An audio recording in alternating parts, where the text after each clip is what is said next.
el lugar, obviamente, más dificultoso para trabajar. Peor si tenemos un conducto tortuoso, dislacerado, curvo, etcétera. Entonces, ese es el lugar donde nosotros tenemos que tratar de llegar y conformar y eliminar la mayor cantidad de microorganismos.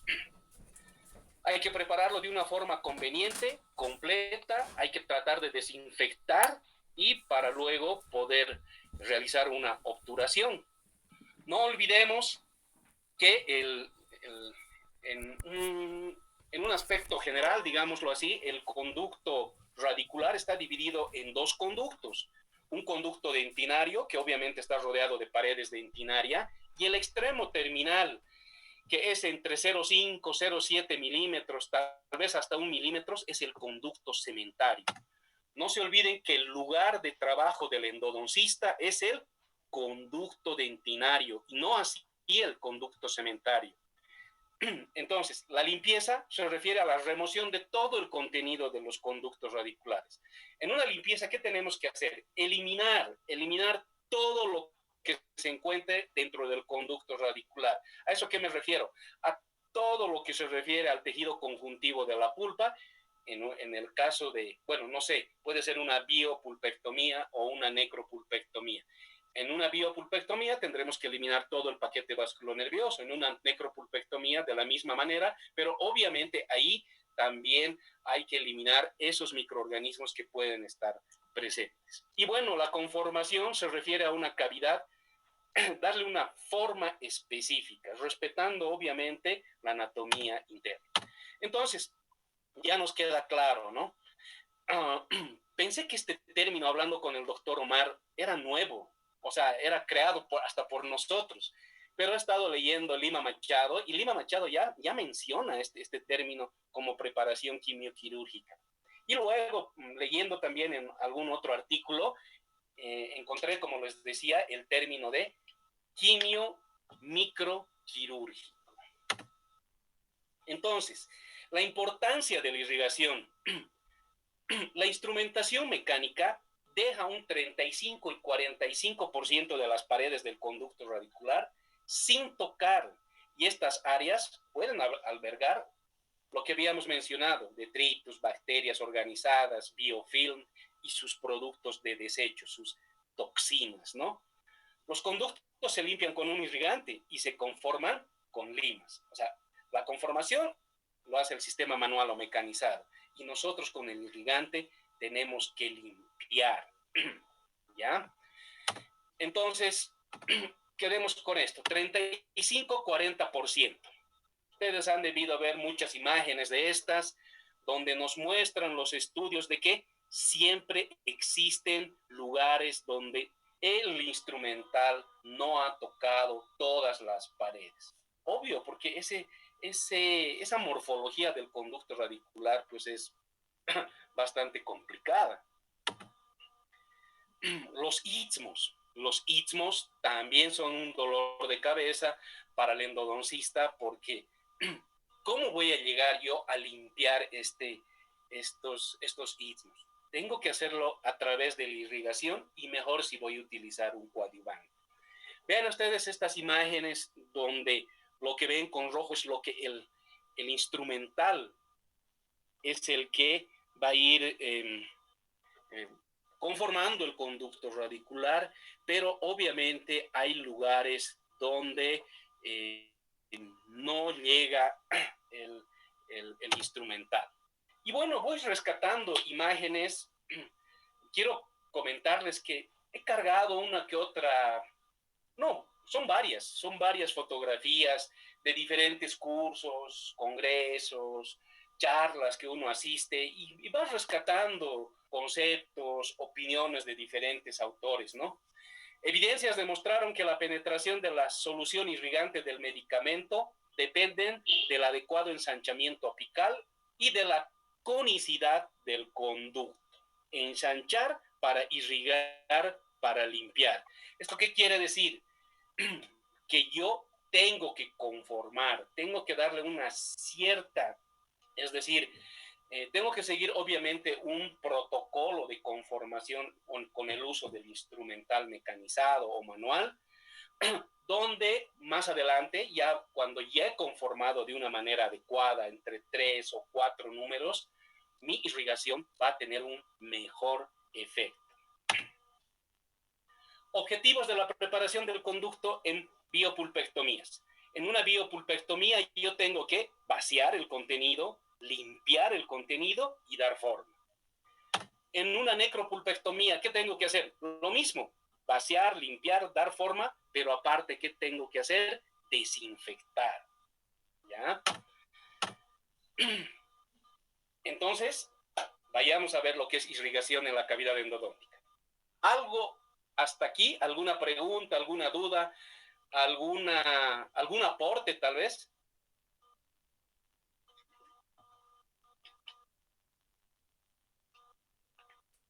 ¿Estamos bien?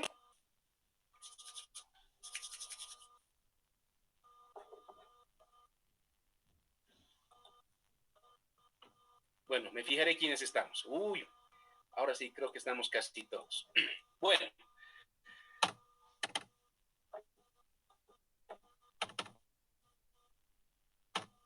definiremos qué es irrigación.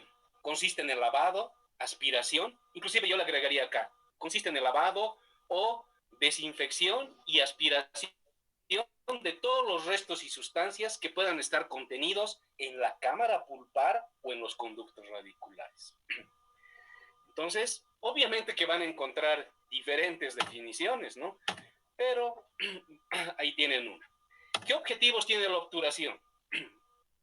A ver, veamos este. Limpieza, arrastre físico de trozos de pulpa esfacelada, que quiere decir desorganizada, ya deshecha.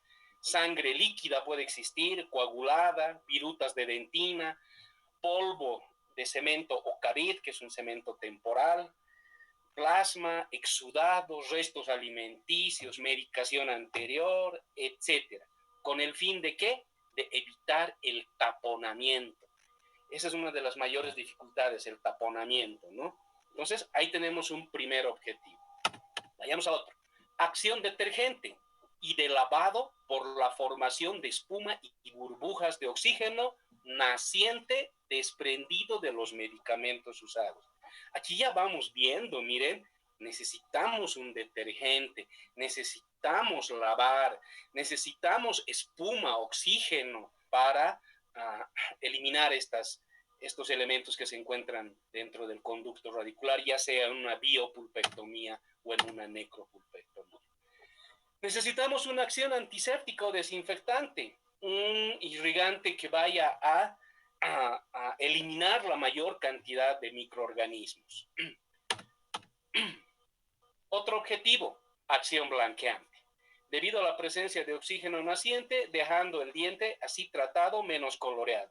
Sabemos que si la pieza dentaria ha pasado por un proceso necrótico, gangrenoso, etcétera, puede, bueno, no es que puede, generalmente la pieza cambia de color. Y bueno, pues el irrigante, dependiendo cuál también, nos va a ayudar a tener una acción blanqueante. Antes de continuar, yo quisiera decirles que, y ustedes lo deben saber, nunca llegamos a una asepsia y antisepsia del conducto radicular. Jamás, no se llega a un 100%. Posiblemente un 70, 75, no sé, tal vez hasta un 80%, pero jamás a un 100%.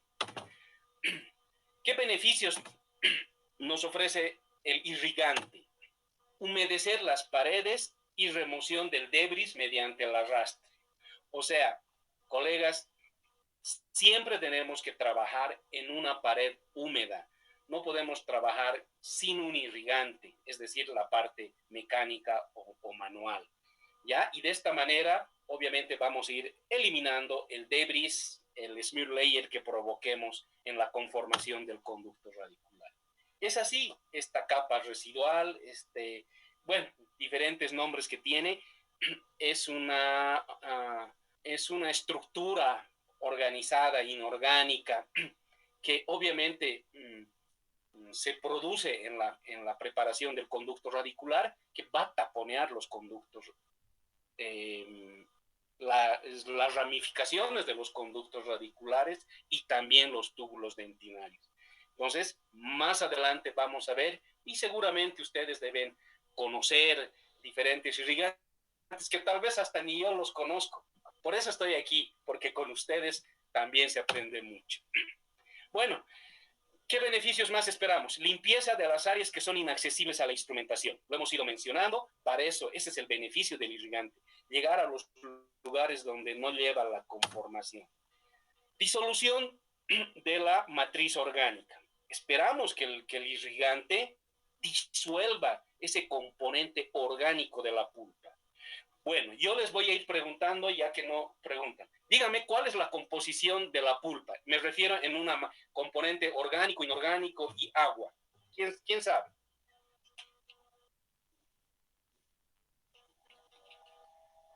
Por ejemplo, yo les doy un ejemplo rápidamente. La dentina tiene 70% de componente inorgánicos, componente inorgánico, 20% de componente de matriz orgánica y 10% de agua.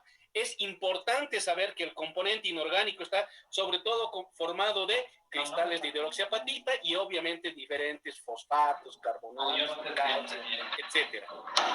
Es también importante saber que el componente, la matriz orgánica el componente orgánico de la dentina está conformado sobre todo de fibras colágenas. También es importante saber que está conformado de agua, ¿no es cierto? Entonces, díganme ustedes, ¿cómo está conformada la pulpa?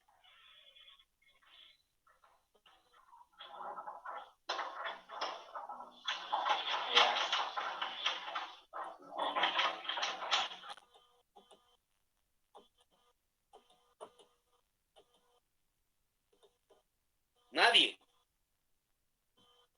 Arriesguen, vamos. Todos estamos aquí para adquirir nuevos conocimientos, recordar.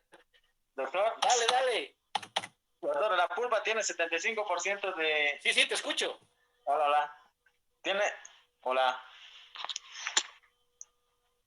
Doc. Sí, escucho, escucho. Ya. Tiene 75% de agua y 25% de materia orgánica. Si no estoy equivocado, ¿no? Así es, 75 por... No, está perfecto. 75% de agua y apenas un 25% de componente orgánico. Que obviamente ese componente orgánico serán células, fibras, matriz extracelular, etc. Bueno, ¿qué más esperamos del irrigante? Destrucción de los microorganismos. Obvio, necesitamos que sea, ya sea bactericida o ya sea bacteriostático. A ver, ¿cómo más o menos deberíamos irrigar? Aquí está imágenes de la Facultad de Odontología de Sao Paulo, gracias. Miren, ¿cómo ven esta imagen? ¿Bien o mal? ¿Así se irriga? No. Nega. Nega, listo.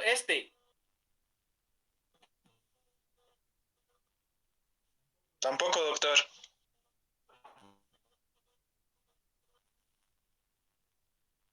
Posti, nega. Tampoco.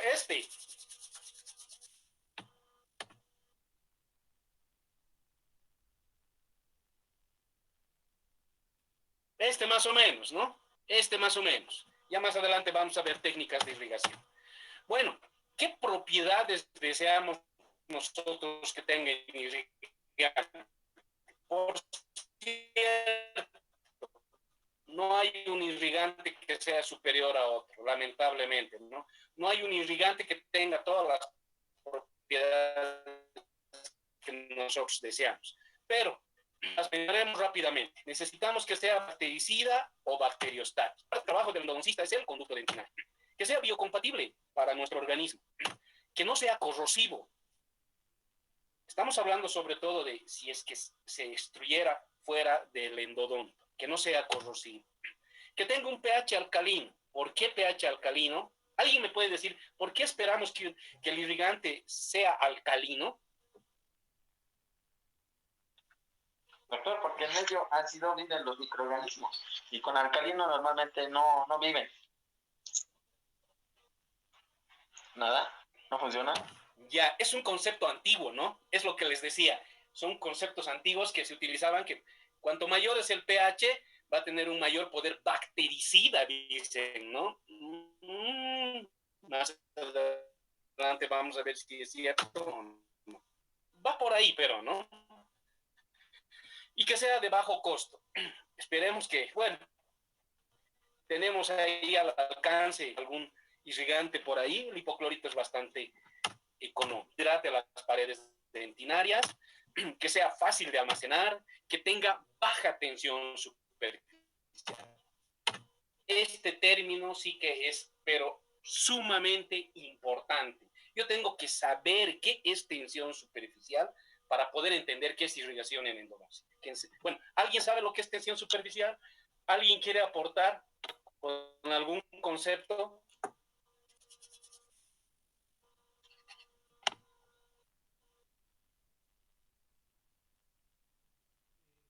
Doctor,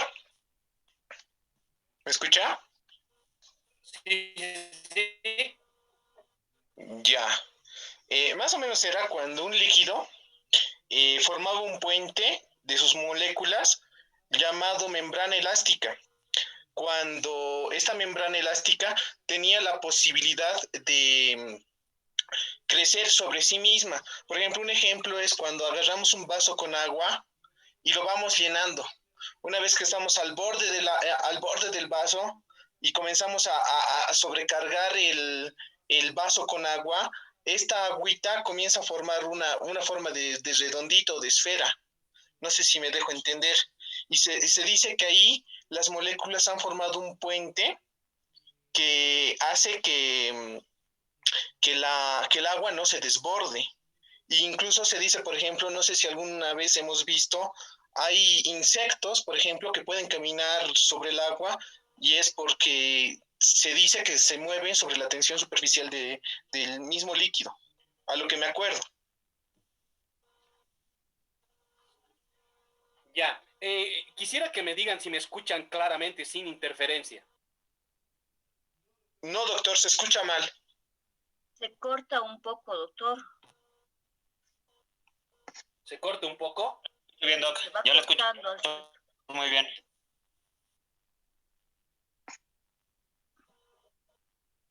Ya, si es necesario me voy a cambiar de lugar. Bueno, sí, es más o menos lo que decía Edgar, ¿no es cierto? La tensión superficial, en resumen, es la fuerza molecular que existe con un video. Bueno, ¿qué más pretendo de un irrigante? Que tenga buen olor y que tenga buen sabor. Además de que disuelva el tejido que ya hay, ¿no? Y que sea inocuo. Vamos a hablar.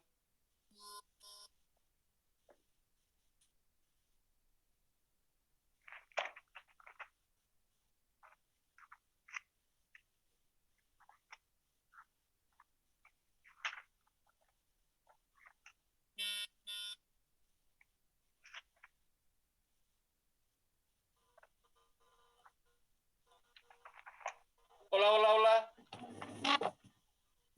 Hola, hola. ¿Ahora sí me escuchan? Sí, mejor. Hola, hola, hola. Ahora sí, doctor, pero ¿Ahora está ya no mejor? tenemos Sí, imagen. se escucha, Doc.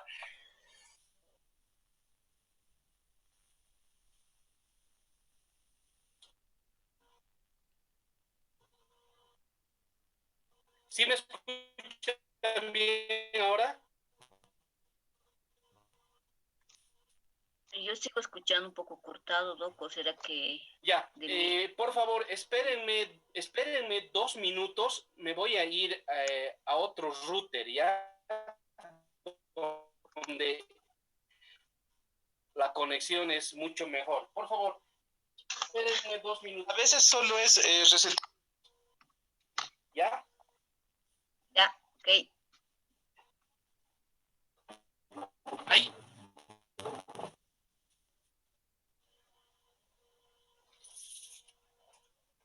por favor, espérenme un ratito.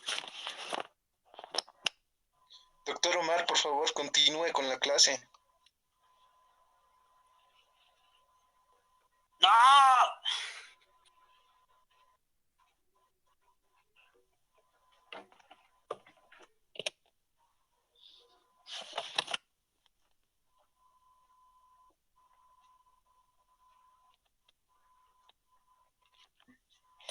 Doctor Walker, ¿puede explicar sobre la tensión superficial? Un poquito más ampliamente, por favor, gracias. A ver, eso, Doc, ¿cómo era que no entendí esa parte de la tensión superficial? Que es como una capa. Sí, a lo que yo he visto, por ejemplo, me acuerdo que alguna vez en el colegio igual hemos hecho experimentos sobre tensión superficial y era, por ejemplo, eso de líquido, por ejemplo, en los vasos. Y se dice que cada componente nosotros sabemos que está compuesto por átomos, ¿no ve? O por moléculas. Y, por ejemplo, los materiales sólidos, las moléculas están sin movimiento, pero en un líquido, por ejemplo, las moléculas son libres. Entonces, estas moléculas pueden desplazarse. Y se dice que a nivel superficial, por ejemplo, si nosotros llenamos un recipiente con agua, a nivel superficial, las moléculas forman un puente. Un puente que es más o menos donde se agrupan estas moléculas. Entonces, ese puente que se forma por moléculas se llama tensión superficial. Es por eso que, por ejemplo, los animales o los bichitos o algunas cositas pueden caminar sobre el agua, pueden desplazarse sobre el agua. A lo que yo entendía, eso era cuando había una alta tensión superficial. Y el experimento era, por ejemplo, cuando nosotros agarrábamos un vaso con agua y el vaso nosotros lo llenábamos de líquido y si hacen la prueba, cuando depositamos gotita por gotita, gotita por gotita, el vaso en vez de derramarse comienza a llenarse como en forma de burbujita. No sé si alguna vez les ha pasado. Tal vez al doctor Omar con su cervecita ya. Listo, colegas. Sí, Ahora sí, ¿me escuchan bien? Sí, doctor Walker. Doctor Walker, ¿me escucha? Sí, aquí va a disculpar. Todos lo escuchamos bien. Seguro me iba a pasar con la lechita. Continúa. Ahora sí me encuentro en un lugar donde la conexión es mucho mejor y bueno, continuaremos ahora. ¿Ya? Entonces, sí, ¿no? Es más o menos lo que dice el doctor Walker. A ver, déjenme acomodarme. Esto es así. Ahí está. ¿Qué es tensión superficial? Es la fuerza molecular que existe en los líquidos, ¿no? Y bueno, para que podamos entender, vamos a ver este video, por favor. Espérenme un ratito.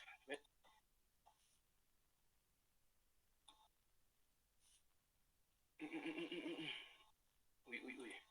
Espérenme. A ver qué está sucediendo.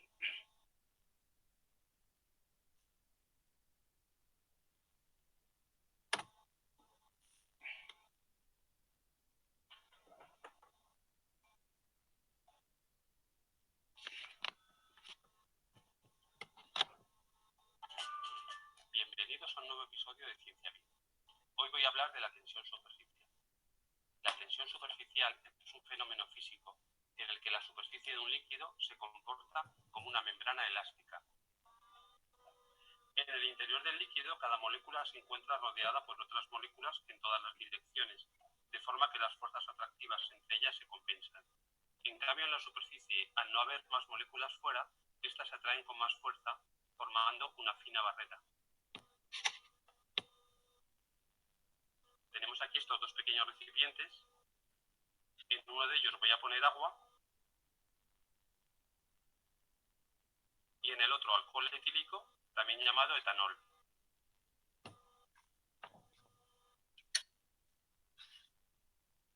Simplemente dejándola caer de plano, la cuchilla se sujeta sobre la superficie del agua. Ahora vamos a intentar lo mismo sobre el etanol. Directamente se hunde.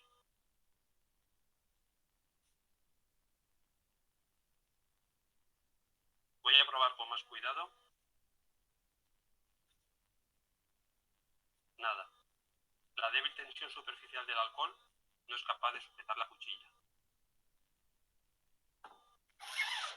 Ahora voy a poner unas gotas de alcohol a ver qué pasa.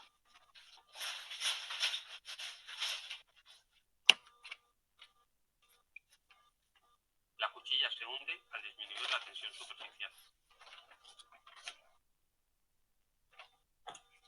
Voy a colocar esta cuchilla de cúter con este alambre doblado.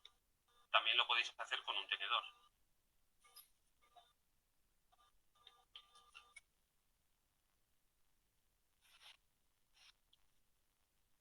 Y ahora hago lo mismo con esta aguja.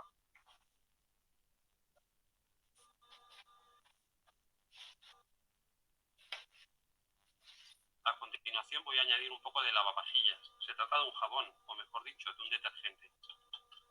Lo disuelvo en agua y lo añado con cuidado de no salpicar. Ha sido casi instantáneo. Los jabones y detergentes disminuyen la tensión superficial. Eso hace que el agua pueda penetrar mucho mejor en la ropa al lavarla, además de disolver las grasas. Vamos a soltar unas gotas de alcohol sobre esta superficie lisa de vidrio.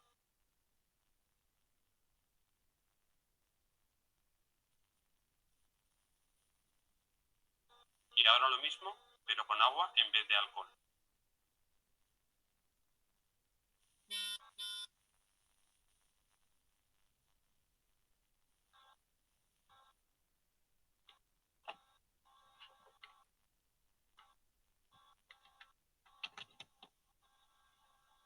¿Vieron el video? Sí, Doc. Sí. A ver, sacaremos conclusiones de esto. ¿Qué han podido ver? Ya sabemos que la tensión superficial es la fuerza molecular que existe en los líquidos. ¿Se han dado cuenta la diferencia entre el agua y el alcohol? ¿Cuál es más, entre comillas, viscoso, tiene mayor tensión superficial y cuál tiene menor tensión superficial? ¿Les ha quedado claro? Esto es importante porque los irrigantes funcionan así. No se olviden que, por ejemplo, el hipoclorito de sodio está compuesto en agua. La pared dentinaria, ¿de qué está conformada también? De agua. Entonces, si se han dado cuenta, ¿cómo puedo bajar yo la tensión superficial? O sea, ¿qué pretendo yo en un irrigador? Que tenga baja tensión superficial. ¿Para qué yo quiero que tenga baja tensión superficial? Para que pueda penetrar a todo ese sistema de conductos radiculares, túbulos dentinarios e irregularidades que pueda presentar el conducto radicular. ¿Se dan cuenta?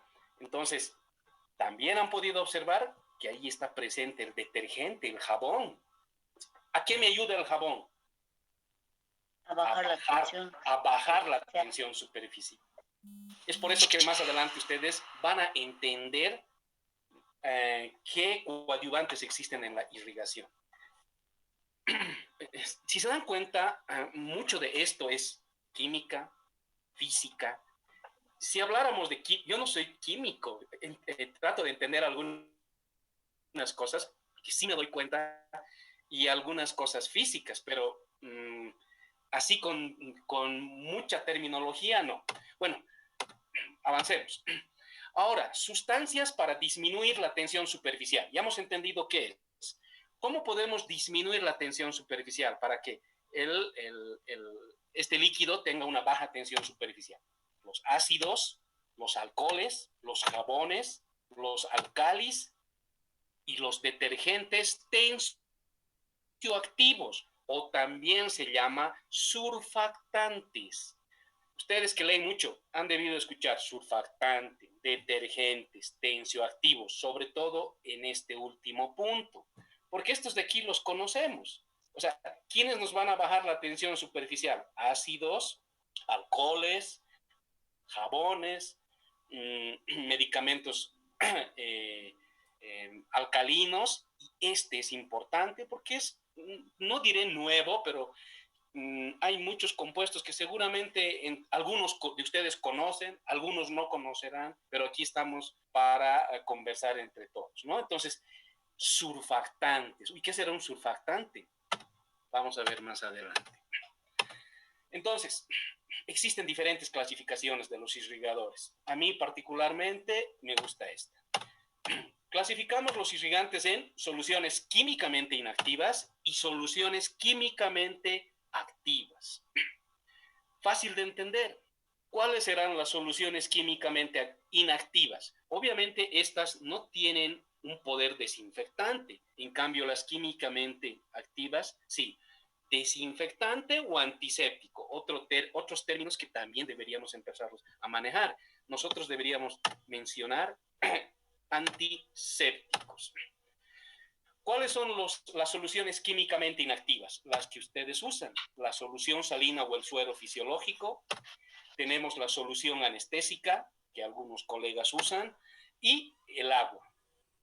El agua que tenemos no va a ser el agua del grifo, ¿no? Va a ser un agua destilada, bidestilada, etc.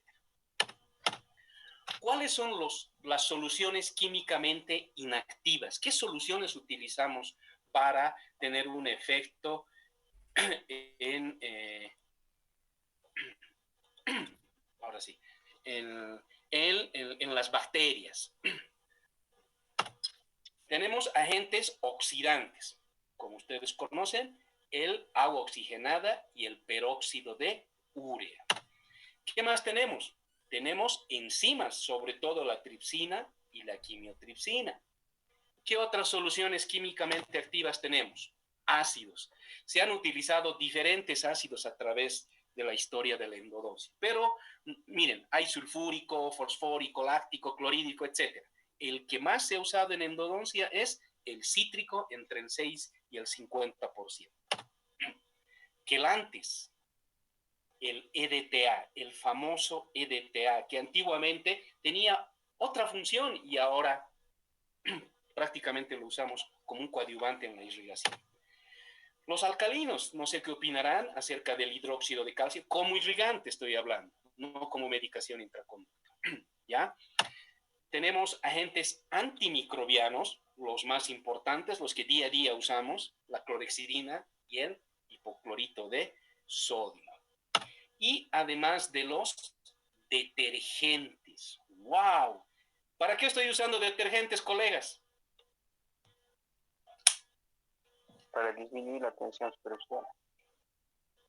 Así es, ese es el objetivo. Además de utilizar en la tensión superficial, ¿para qué más podré estar utilizando yo un detergente? Acuérdense de la composición de la bacteria.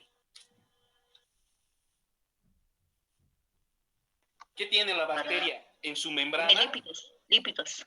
Exactamente. Una caspa de lípidos. Es grasa y entonces el detergente actúa ahí. Así es, doctora. Veamos y opinaremos todos, ¿no? ¿Qué usarán ustedes?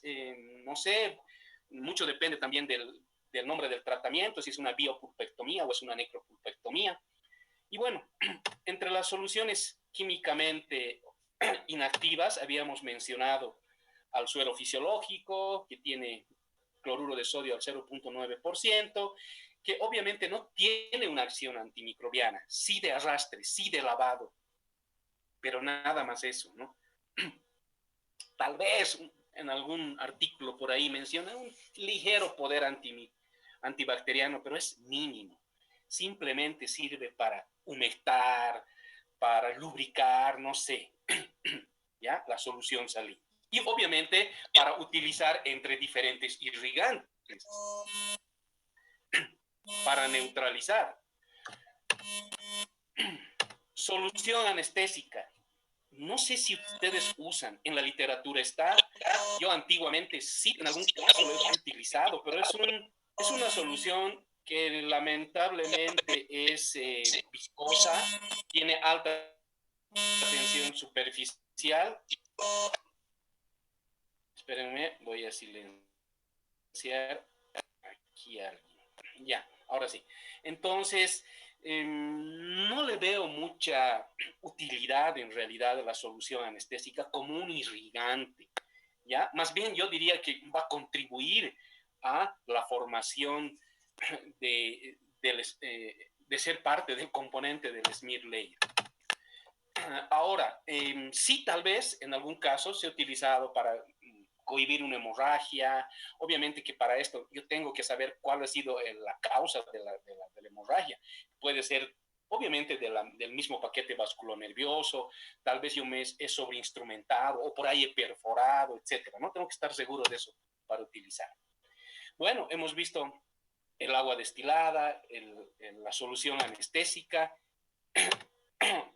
bueno, el suero fisiológico, perdón, y tenemos el agua destilada, ¿no? Que de igual manera nos sirve como lubricante, arrastre entre diferentes irrigantes, etc. Y bueno, en último caso, si no tuviéramos, suele suceder en provincia, ¿qué podemos hacer? Utilizar el agua, ¿no? Y si no tuviéramos ni siquiera agua, digámoslo así, en buenas condiciones, tendremos que hacerla hervir. Como me ha pasado a mí en el lugar donde yo hacía provincia, no teníamos ni agua potable, nada, o sea, hacíamos hervir el agua y hacía hervir el agua para poder utilizar como un irrigante más. Y bueno, vayamos a ver las soluciones químicamente activas. ¿A qué se refieren estas? ¿Cuáles hemos dicho que son? El peróxido de hidrógeno. Se ha usado por muchos años. Ustedes saben, el peróxido de hidrógeno se ha utilizado en endodoncia al 3%. ¿Por qué? Porque libera oxígeno. ¿Y el oxígeno a quién va a afectar? Para esto es importante saber la clasificación de las bacterias de acuerdo a su supervivencia en relación al oxígeno, si son aerobias o anaerobias. Y miren, voy a partir de algo. Las infecciones endodónticas, sobre todo, y muchos trabajos de investigación, obviamente, están causadas por bacterias anaerobias estrictas, bacilos gram negativos. ¿Se dan cuenta? Entonces, aquí va muy bien el agua oxigenada, ¿no? No se la usa mucho ahora, si se dan cuenta, pero se la ha usado bastante. Y algunos la usan. A ver, no sé, ¿alguien me podría hablar si tiene experiencias con el agua oxigenada?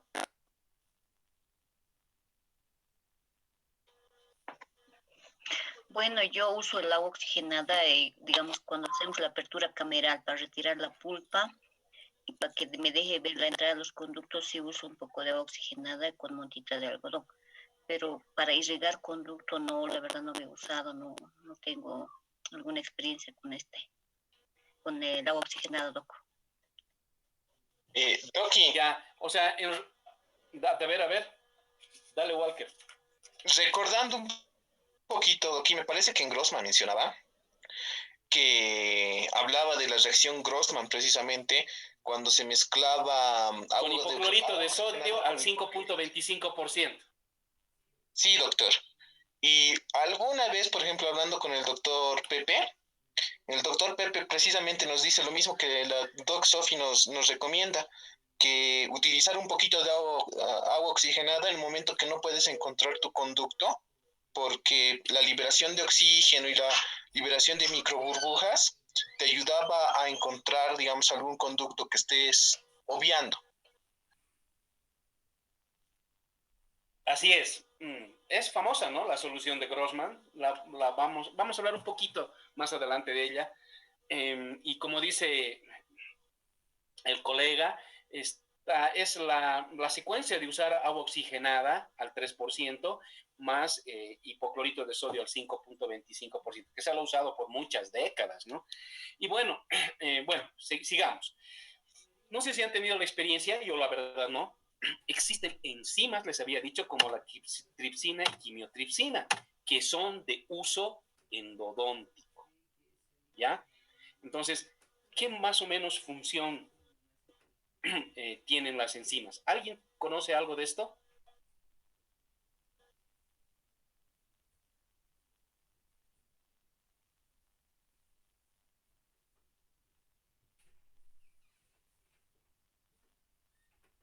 Y miren, si ustedes se dan cuenta, son productos de aquí cerquita, brasileros, ¿no? Usado de tripsina, pero ya está mezclada ¿con qué? con EDTA. Uy, aquí ya vamos viendo combinaciones, ¿no? Bueno, dicen que la enzima, bueno, nos ayuda a madurar ciertos procesos, ayuda a la eliminación de ciertos componentes que puedan existir dentro del conducto radicular, ¿ya? La verdad, no sé mucho, no hay mucha información acerca de esta solución químicamente activa. El ácido cítrico, sí de esto han debido escuchar, sí han debido leer, no sé si lo han usado. Hemos dicho que existen diferentes ácidos y bueno, el que más se ha utilizado en endodoncia es el ácido cítrico, que viene a cumplir la misma función que el EDTA. Entonces, cuando hablemos de EDTA, tiene las mismas particularidades. Entonces, sí existe el EDTA, o perdón, el ácido cítrico de uso endodóntico, tanto de forma líquida como en forma de gel, con todas las características y particularidades que yo les mencionaba que tiene el EDTA, que vamos a ver más adelante para no repetir otra vez. Entonces, aquí están los quelantes. Los quelantes, el máximo representante, el ácido diamino tetraacético. A ver, leamos esta diapositiva. El EDTA fue introducido en endodoncia por Nygaard Osby en 1957 como un agente quelante, con el objetivo de reblandecer la dentina y hacer más fácil la instrumentación. Ha sido demostrado que el EDTA puede desmineralizar y reblandecer la pared dentinaria aproximadamente entre 20 y 50 micras, particularmente en la parte media y coronal del conducto radicular. Pero yo quiero entrar al tercio apical, ¿no? Esa es la idea. Bueno, ¿qué rescato de este párrafo? Que bueno, se ha utilizado obviamente para reblandecer la pared dentinaria. Más adelante vamos a ver el objetivo principal. Y bueno, miren, penetra aproximadamente entre 20 y 50 micras. Ahora, depende también cómo lo estemos usando. Simplemente como irrigación o tal vez voy a utilizar otro coadyuvante para tener un mejor efecto con el EDTA. Lo vemos más adelante. De lo antiguo a lo nuevo vamos a llegar. Ahí están los quelantes, ¿no? El EDTA, el ácido etildiamino tetraacético. Según la Asociación Americana de Endodoncia, es la remoción de iones inorgánicos de la estructura dentaria mediante un agente químico usualmente llamado EDTA. Entonces, ¿qué hace? Atrapa los iones inorgánicos de la matriz inorgánica de la dentina, que obviamente son los cristales de hidroxiapatita y demás componentes inorgánicos, y no solo de la pared, sino también del smear layer, porque ustedes saben que el smear layer está conformado de, sobre todo, material inorgánico. Y ese material inorgánico, pues, es el que hemos desgastado de las paredes dentinarias. Mecanismo de acción. Bueno, hay tanta literatura también sobre el EDTA. A ver, veamos este párrafo. Forman complejos estables con el calcio propio de la dentina radicular y cuando todos estos iones disponibles se han unido, se establece un equilibrio, deteniendo así la solución del material orgánico. O sea, a ver, ¿qué hace el EDTA? Llega a los iones inorgánicos del smear layer y de la pared dentinaria, es como una garra, ¿no? Por eso es quele, garra, quelante. Entonces atrapa esto y de alguna manera nos ayuda a disolverlos y poderlos retirar con un otro coadyuvante de la irrigación. Esta está borrosa, pero me ha gustado esta diapositiva, por eso la cargué. Disuelven efectivamente el material inorgánico, incluida la hidroxiapatita. Qué buen término, ¿no? Disuelve el material inorgánico, incluida, está bien. Existe poco o nada de efecto sobre el tejido orgánico. O sea, el EDTA no actúa mucho sobre la matriz orgánica de la dentina, que sabemos que son fibras colágenas y proteínas. Por sí solos no presentan actividad antimicrobiana. Eso tiene que quedarles claro. El EDTA no es un antimicrobiano. No lo estamos usando para eso. Tal vez en cierto grado, en algún estudio por ahí, pero es mínimo. Lo que sí estamos usando es Ya van a ver ahorita. Tiene un efecto autolimitante en formar complejos estables de calcio y al no haber iones disponibles establece un equilibrio, deteniendo la disolución del material orgánico. Puede suceder esto, ¿no? Que se autolimite porque obviamente va a formar complejos estables de iones de calcio. Por eso le llaman autolimitante. Ahora, ¿para qué usamos el EDTA? Ya les he dicho que no es un antibacteriano. Usamos en la conformación de conductos atrésicos. Para eso usábamos. Antes no lo usábamos como un irrigador coadyuvante, simplemente para permeabilizar los conductos. Inclusive tratábamos de encontrar los conductos usando el EDTA y eso no está bien. El EDTA no es para encontrar conductos radiculares, es para permeabilizarlos una vez que ya hayan sido identificados. Y bueno, el otro uso, sobre todo, es la remoción del barro dentinario o smear layer. Ahora yo les pregunto a ustedes, ¿trabajan con EDTA? ¿No trabajan con EDTA? Dígame. Doctor, ¿cómo está? Doctor, yo, por ejemplo, personalmente, sí, en algún momento hay momentos en los que el EDTA es una gran herramienta, pero ahora yo tengo una duda muy grande. En la anterior clase, en algún momento con el doctor, me he olvidado ahorita, con el doctor Pacheco, hemos hablado justamente del EDTA. Justamente un poco nos habló, nos mencionó de que antes nos dijo, van a hacer algunas preguntas al doctor Yuri, nos dijo, y precisamente, doctor, nos dijo que él no usa lo que es el EDTA. Lo que él nos describió, y es muy difícil a veces porque, por ejemplo, con lo poco que yo sé, yo no le puedo decir al doctor, pero doctor, para mí no está usted en lo correcto, ¿no? Por ejemplo, él nos describió y él nos dijo que el EDTA en gel realiza un taponamiento de smear layer a nivel de los conductos dentinarios, a nivel del conducto radicular. Incluso en alguna literatura yo he visto que es todo lo contrario, ¿no? Porque nos muestran los autores imágenes microscópicas donde hay, digamos, una permeabilidad de los conductos dentinarios en el conducto, pero el doctor nos menciona todo lo contrario, que él incluso dice, ¿y cómo van a retirar ustedes después todo ese gel? Y a mí a veces se me ocurre, ¿no? Tal vez con un poco, emulando la reacción Grossman con EDTA y el hipoclorito. Yo realmente no sé de dónde habrá sacado esa información el doctor. Me imagino, el doctor lee mucho, tiene mucha literatura, pero yo me sigo quedando con la duda. Y tal vez no sé si usted nos puede aclarar. Ya, o sea, miren, tenemos evidencia científica y tenemos las experiencias de los profesionales, ¿no? ¿Qué les puedo decir yo? O sea, en forma líquida, pienso que nos puede ayudar, ¿ya? Ahora, no solito el EDTA va a eliminar el smear layer, ¿no? O sea, va a tener su proceso de actividad en las paredes dentinarias, que más adelante vamos a ver cuánto tiempo, etcétera, y luego tendremos que utilizar otro irrigante para eliminar el smear layer. Es decir, en términos simples, el EDTA nos va a servir para desprender el smear layer de la pared dentinaria y tendré que usar pues la clorexidina o el hipoclorito para eliminar esto. Ahora en gel sobre todo lo estaría utilizando como un lubricante.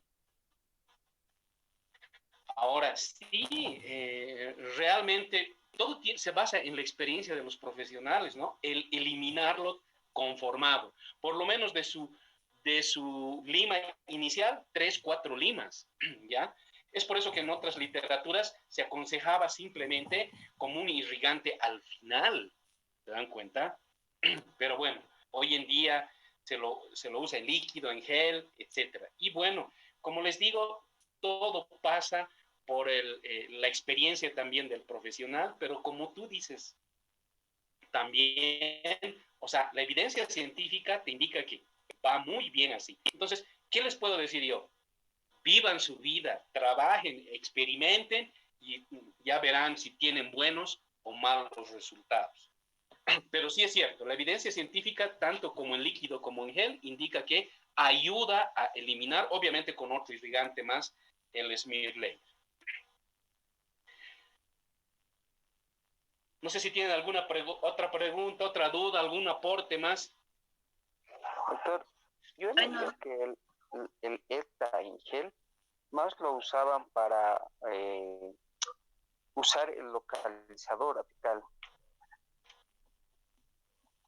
Pero no, he leído en un grupo que estamos, como solamente para el uso del localizador. Ya, sí, está bien, Mario, ¿no? O sea, puede ser otra aplicación del EDTA, ¿no? Pero obviamente que el fundamento del EDTA no ha sido ese, ¿no? O sea, elaborarlo para un localizador foraminal. Probablemente dé buen resultado con trabajos de investigación. Todo es investigación, si se han dado cuenta. Pero esto ha sido fabricado en primera instancia para permeabilizar conductos radiculares. Más adelante se dieron cuenta que es un buen coadyuvante en la irrigación. Entonces, sí hay literatura, como dice Mario, donde, bueno, es otro tema esto de los localizadores foraminales, ¿no? Si lo tienes que usar en un conducto húmedo, mojado, lleno de irrigador, es un tema, es otro tema. Y utilizarlo con EDTA es una de las opciones, ¿no? También mucho depende de cuál, de qué generación, etcétera. Es otro tema. Tendríamos que hablar de eso, pero es otro. Bueno, está bien, todo aporte es válido, ¿no? Entonces vayamos todos pensando y ¿saben qué les aconsejo? Anótense, agarren un papel ahorita, un bolígrafo y vayan anotando de las dudas que tienen para poder buscar información, porque ya les he dicho, este grupo es muy interesante. Entonces, aquí está, imágenes que nos muestran la bibliografía. Miren una imagen de cómo queda la pared dentinaria después de una conformación del conducto radicular. Ahí está el smear layer y después de utilizar EDTA. Siempre mencionamos y siempre decimos que nunca se llega a una eliminación total. Inclusive, no solo del barro dentinario, sino como lo ha mencionado Walker, también es posible que no podamos eliminar bien el EDTA. Pero ahí está la microscopía electrónica, donde nos muestra más o menos cómo se puede permeabilizar, en este caso, los túbulos dentinarios usando el EDTA o el ácido cítrico, ¿ya? Que quede claro eso. Vayamos a ver sus propiedades entre ventajas y... a ver, veamos. Fijan los iones de calcio, quelación, a eso se llama, quelación, agarra los iones de calcio del componente inorgánico de la dentina. Colaboran en la limpieza y desinfección de la pared dentinaria, abriendo paso para el hipoclorito. O sea, van a colaborar en eliminar ese smear layer, desinfectar no creo tanto la pared dentinaria, pero ¿para quién van a abrir paso? Para el irrigante, para el medicador, para la obturación del conducto radicular, es decir, cementos selladores. Facilitan la acción de los medicamentos, me he adelantado. Facilitan la adhesión de materiales de obturación, me he adelantado. Descalcifica la dentina. Ahora, yo les digo otra cosa, si soy sincero. Leo, quiero encontrar el término correcto acerca si desmineraliza, descalcifica. Les doy la posibilidad a ustedes de que puedan opinar sobre el punto. ¿Descalcifica o desmineraliza?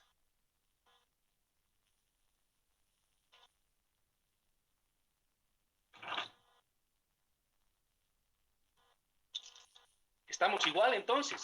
Les prometo que... A ver, dale. Yo pienso que es mineralizar. Sí, bueno, no sé. ¿Qué te puedo decir? O sea...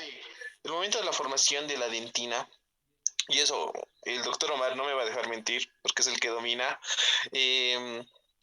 la doctora Lavadens nos explicaba que el calcio sufre una transformación. Y en esa transformación, en ese proceso de odontoblástico, el calcio formaba un cristal. Ese cristal venía a recibir otro nombre porque el calcio, o sea, al ser transformado, se llamaba cristales de... Omar, ¿te acuerdas? Entonces me parece que es desmineralización porque estamos hablando de que la dentina aquí está formada... de calcio? No, otro cristal era, hermano. Ya, pero ven, pregunta, busquen por favor, anótense, busquen. A ver, yo les prometo que busco y busco, no encuentro un artículo científico que me diga realmente qué es lo que pasa químicamente ahí. Ya. Destruyen el colágeno. En cierta manera es parte del componente orgánico, hemos dicho el colágeno. También hemos mencionado que no tiene mucha actividad sobre la matriz orgánica, pero en cierta manera destruye el colágeno. Lo bueno es que son bien tolerados biológicamente, o sea, si están fuera del conducto inclusive, no vamos a tener mucho problema. En caso de pulpolitos, sirven para la remoción, y esto lo sabemos todo, ¿no? Cuando hay unas degeneraciones cálcicas, que son estos famosos pulpolitos, ya sean de manera difusa o delimitados, que todo esto ya hemos visto con la doctora Shirley. ¿Qué otras propiedades tiene? No se usa para abrir conductos calcificados, sino para facilitar el ensanchamiento de conductos estrechos una vez que hayan sido localizados. Eso nos ha quedado clarísimo. Presentaciones. Viene entre el 10 y al 20%. Generalmente en endodoncia es al 17%, ¿no? Es una irrigación complementaria, no una irrigación per se. O sea, por sí misma, per se significa eso, no es un irrigante, pero realmente complementa nuestro protocolo de irrigación. Se utiliza en el retiro de instrumentos fracturados. Obviamente no voy a, entre comillas, desmineralizar o descalcificar la pared dentinaria para poder realizar un bypass o tratar de retirar el instrumento separado. Su pH está alrededor de los 7.4. ¿Y cuánto penetra? Ya lo habíamos dicho, ¿no? Entre 20 y 50 micras. Y bueno, ahí tiene 20, 50 micras del smear layer que penetra en una conformación del conducto radicular. Aquí está el smear layer. Bueno, con el EDTA tratamos de eliminar, primero desorganizar este componente para luego con un irrigante eliminar toda esta sustancia. Antiguamente venía así, chiquitingo. ¿Por qué? Porque lo usábamos para permeabilizar conductos. Ya ahora, hoy en día, vienen en diferentes frascos, ¿no? Es decir, de mayor cantidad de volumen, de 120 ml aproximadamente, entre 100 y 120 que hay en nuestro medio. Este, por ejemplo, es al 17%. Para lograr mayor efectividad, el EDTA debe estar en contacto con las paredes del conducto en un periodo, y esto también es tema de discusión, por lo menos 5 minutos, ¿ya? Pero menor a 15. Ahora, miren, me acuerdo algo también, que no sé si lo han leído ustedes, el uso del EDTA combinado con el hipoclorito produce una erosión de la pared dentinaria. Pero lo vamos a ver más adelante. Bueno, sobre todo, ¿cómo lo uso yo particularmente? Entre 1 a 3, tal vez hasta 5 minutos para que tenga su acción en la pared dentinaria, ¿ya? Entonces, una vez realizado esto, ya podemos irrigar con, sobre todo, hipoclorito de sodio. Ahí está el famoso EDTA en gel, en este caso al 18%, que como decía, en gel sobre todo es para lubricación, ¿no es cierto? Y ahora también Mario nos indica que ha leído por ahí que sí, también yo he visto casos que puedes realizar una determinación de longitud de trabajo electrónica con el localizador, es decir, con EDTA. Este que existe en nuestro medio, el de la MetaBiomed, que está andando por ahí en la ciudad de La Paz para que lo podamos adquirir en gel como lubricante, ¿no? Y el Glide, no sé si han oído hablar del Glide. Y miren, el Glide no es más que EDTA, pero digámoslo así, reforzado con peróxido de carbamida. O sea, como queriendo aumentar su acción. Y es muy conocido este producto. De hecho, he bajado recientemente un artículo donde muestra todas las características de este producto. Obviamente el artículo lo ha hecho la misma casa Dentsply Mylefer, entonces tiene que vender su charque, ¿no es cierto? Pero ahí está, es otro producto que existe. Les soy sincero, algunas de las cosas que les voy a mostrar no las he usado y en algunos casos ni siquiera visto. En el comercio se le ha agregado hidróxido de calcio a la fórmula. La fórmula del EDTA es una sal disódica, pero se vuelve una sal trisódica agregándole este hidróxido de sodio con mayor grado de solubilidad, o sea, va a tener una mejor acción de disolver el smear layer, hasta 30% más soluble y con un pH ajustado en 7.3. O sea, ese EDTA que nosotros conocemos, miren, lo han mejorado. Le han agregado hidróxido de sodio a la fórmula y de ser una sal disódica se ha vuelto una sal trisódica. ¿Qué productos conocemos? El Repta, el Largal, el Ultra Publicit Plus, etc. Los veamos. Ahí está, el Largal Ultra. O sea, este había sido un EDTA ya con hidróxido de sodio, una sal trisódica. Famoso, ¿no? El del Acepto Don't, made in French, como pueden ver aquí abajo, hecho en Francia. Obviamente este es costoso, ¿no? Ahí está el Publicit Plus, el Repta, que ya son sales trisódicas. Aumenta su poder de disociación. Y miren estos, el EDTA-T, o sea, trisódico, ¿no? Trisódico, ya inclusive tiene el denominativo. O así, y este producto, si no me equivoco, es brasilero, miren, ya EDTA trisódico. ¿Eso qué me dice? Que ya le han agregado el hidróxido de sodio. ETAX-T. Miren este otro denominativo. ¿Por qué está esta C de aquí? De cetrimide. Si ustedes recuerdan, ¿alguien sabe lo que es el cetrimide? Bromuro de amonio, pero ¿saben lo que es? Les he hablado en un principio, más adelante vamos a ver obviamente, de tensioactivos o surfactantes, ¿se dan cuenta? Entonces, ¿qué usa este EDTA? Está usando, además de tener toda la composición que tiene, el ácido, etcétera, está usando el cetrimide. ¿Para qué? Díganmelo ustedes, ¿para qué está usando? Porque seguramente este EDTA solito debe tener una tensión superficial mayor, digámoslo. ¿Para qué se está utilizando el cetrimide? Este es el surfactante, este es el tensioactivo, este es el detergente que nos va a ayudar ¿a qué? Eliminar bacterias. A bajar la tensión superficial. A bajar la tensión superficial. Eso se pretende, si pretende bajar la tensión superficial.